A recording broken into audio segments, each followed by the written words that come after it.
Hello, I'm Mr. Eliason, and welcome to World History. Today we're going to be discussing the rise of European imperialism in South Asia, kicking off our era of European imperialism around the globe. Industrialization and nationalism led to the creation of powerful European nation states, and Europeans during this time period are going to be exerting power over areas of the globe far in excess of what they were able to do previously. So we'll start with the story of South Asia and then use that to morph into a larger story of European colonial dominance and, of course, the reactions of the variety of the variety of different people in these areas to continue European encroachment. So here are our objectives for today. Hopefully, we can take those in and then answer them in some detail at the end. And let's dive into our narrative. As we hopefully remember, South Asia was controlled by the Muslim Mughal Empire, peaking with Akbar the Great and his whole system of religious fusion, cutting of taxes, the Mansabdar system, centralized government, all these sort of things. But in the years after Akbar's reign, a combination of building massive tombs for your favorite wives, your Taj Mahal, and increased revolts both from the Maratha Hindu princes, sort of along the Arabian Sea coast, and increased European encroachment had led the Mughal Empire to start to grow weak. The revolts led to increased taxes, which led to future revolts. And we, of course, remember the Empire Alangir's attempts to put these down, which only led to increased pushback. All of this leads the Mughal Empire to start to become weak at about the time that England is starting to become incredibly strong. And so Great Britain is going to move in and start taking over parts of South Asia to fill the gap left by the weakness of the Mughal Empire, eventually coming to dominate the entire subcontinent. The Mughal Empire, as we mentioned, had been in pretty substantial financial trouble from a combination of having to put down revolts, dealing with foreign pirates, and of course, their spectacular, possibly unnecessary building projects. They then allowed foreign countries like England to come in and trade with areas like Bengal over in the east and Bombay in the west. These farmans allowed these companies to come in and operate and set up trading posts with the hope being that money would flow into the Mughal Empire. But the added effect of this is going to be increasing wealth for companies like the East India Company, which is going to become a force onto itself. They're going to make massive money from both their trade in spices in India and also fine luxury goods in China. They're going to be able to build their own private navy, build their own private army, and become a real force onto themselves in global politics. During the Seven Years' War, we had, of course, also fighting between English and French forces. The Carnatic Wars were the battles between England and France to try to control various areas of South Asia. And at the Battle of Plassey, Robert Clive, the sort of British East India Company representative, was able to defeat a French and Indian allied force along with his Indian allies and was able to gain significant control over South Asia. We, of course, remember this is, of course, here's your Robert Clive and your Battle of Plassey. We remember, of course, that the Carnatic Wars and the Seven Years' War is just one sort of theater of a global war. In the North American continent, of course, France lost all of its colonies. In Europe, Prussia really came out as a world power. But in India, the Battle of Plassey here, England and its native and its Hindu aligned forces defeated France and their Hindu aligned forces, giving the British East India Company control over some areas of South Asia and alliances with various South Asian rulers. Here we see the Robert Clive's speech on India, basically justifying the reasons for European dominance. So take a moment, pause, read it, and we'll move on. And we enter into a phase of company rule. The British East India Company usually didn't rule directly in South Asia. It usually ruled through the rulership of some aligned native Indian Hindu princes. These princes were generally unhappy with Mughal rule, both because, obviously foreign Muslim conquerors, but also because the British East India Company provided them with more ability to rule their own territory and more money. They created the company had a board of directors for the East India Company, which then established governors for each of these regions, which established alliances with native South Asian peoples, and the creation of a relatively large army of sepoys, or South Indian soldiers, who would then be the muscle behind the British East India Company ruling and expanding. Unfortunately for India, there were some pretty negative effects here. During right in the lead up to the American Revolution, there was a massive famine in Bengal, in Calcutta, where there was not where food was still being exported, and the East India Company really turned a blind eye to the suffering of South Asians.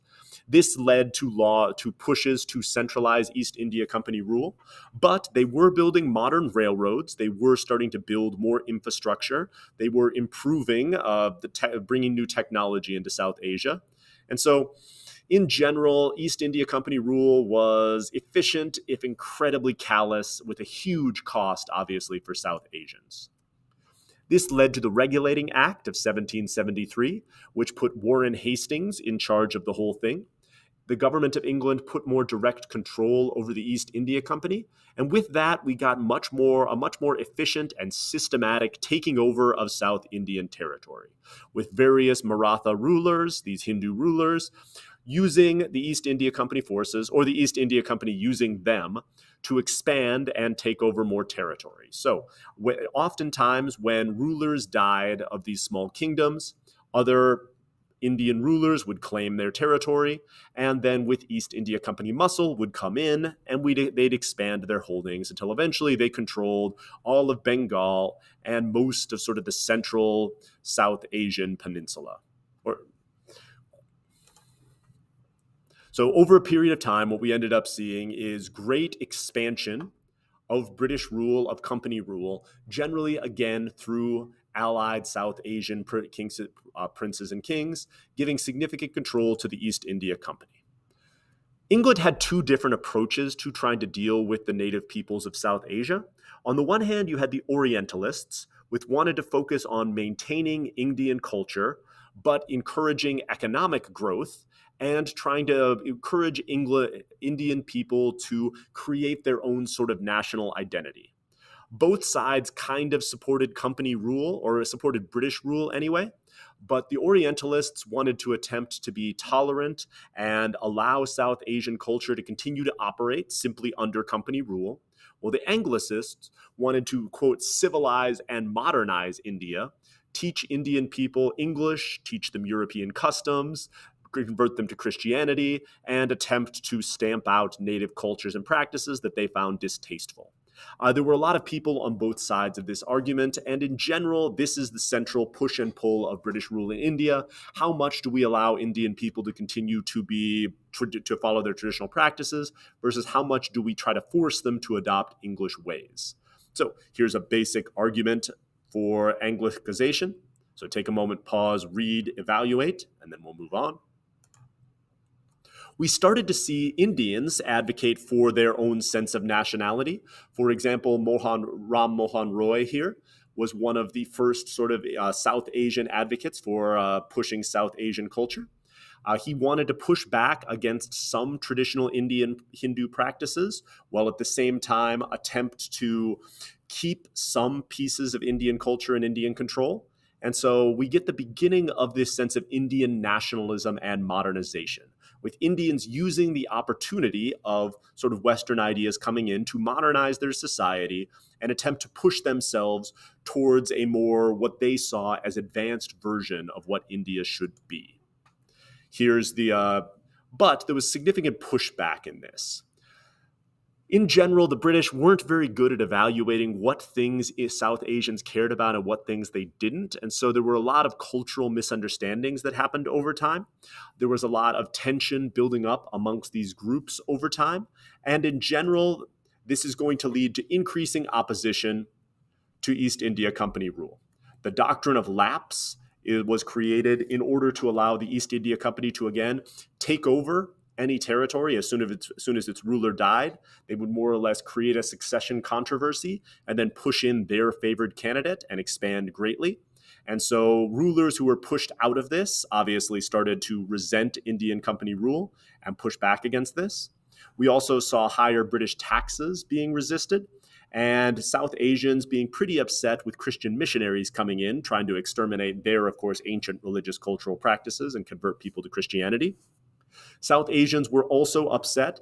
The sepoys were upset because their wages had not been rising and because they were locked out of officership positions, with any white officer being able to give orders to any South Asian, regardless of what their rank or experience was, and just a general sense of mistreatment by South Asians by the British. Here's a voice from Delhi where South Asians are advocating for rising up and pushing back against the British. Take a moment, pause, read this. This outpouring of violence was known as the Sepoy Revolt, which was both a revolt of sepoys, but also led by displaced South Asian rulers like Rani here, who became sort of a hero of this movement by leading some sepoys in battle against the British to try to get her son back on the throne. He was one of those who'd been displaced from the doctrine of lapse, and so another heir and another ruler had been put up instead of him, and so she was trying to get him on the throne. And so it's part sort of local conflict, part spontaneous revolt, parts cultural misunderstanding, but you saw revolts in a whole bunch of different South Asian states. Eventually, the British were able to put this revolt down, were able to defeat the sepoys, partially because, again, South Asians were not united, and the British were able to recruit a variety of other South Asian rulers, kings, and specifically other ethnic groups, bringing in Sikhs to use as foot soldiers instead of Hindu and Muslim soldiers who were now being seen as sort of unreliable. In general, the spark for the Sepoy Revolt being these sort of greased cartridges is led to an incident in which South Asian soldiers were jailed, but really isn't the antecedent to the Sepoy Revolt in any meaningful sense. And so in the end, Sepoy Revolt crushed by the British. Here's the British lion metaphorically mauling the Bengali tiger. And we transition from a period of indirect rule by the British East India Company to the Raj, or direct rule. Now Great Britain is going to directly take over South Asia. They're going to displace the last Mughal Empire, who'd been sitting as a mostly figurehead at this point. British governance is going to be ruled by the Indian Civil Service exam. And so if you wanted to get a high position in Indian government, you could travel to England and take a test. And so if Indians wanted to participate in Indian government, that was possible for them. They could travel to England and take a test, but they had to face massive racism, and the test was in English.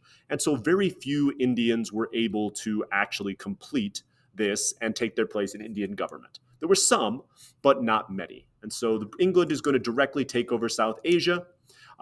Tagore is one of the few South Asians to join the Indian civil service and rule as part of the British sort of ruling structure of India. And over time, England did allow more and more Indians and more local rule in India, but still under the overarching rule of England. So we do get some local legislative councils, but in the end, England is still going to have the final say, and most resources from South Asia and most of the wealth of South Asia is going to be imported to England. Here's an author arguing for the benefits of British rule, looking at the changing of some cultural practices, law, peace, and order. So pause and read. And here's a letter opposing the English, laying out, cultural destruction, culture and European superiority, racism, things like that. So pause, take it in. And the end result of all of this is a greater sense of Indian identity. People in South Asia began to see themselves as Indian in opposition to the British who were ruling over them. And so this, for the first time, really started to unify the incredibly diverse South Asian peninsula and creating a sense of Indianness that's going to be really important in the Indian independence movements. So hopefully you can answer these in some detail. For next time, we're going to be moving to East Asia and looking at European incursions into the collapsing Qing dynasty. So until then, thank you for listening, and we'll see you next time.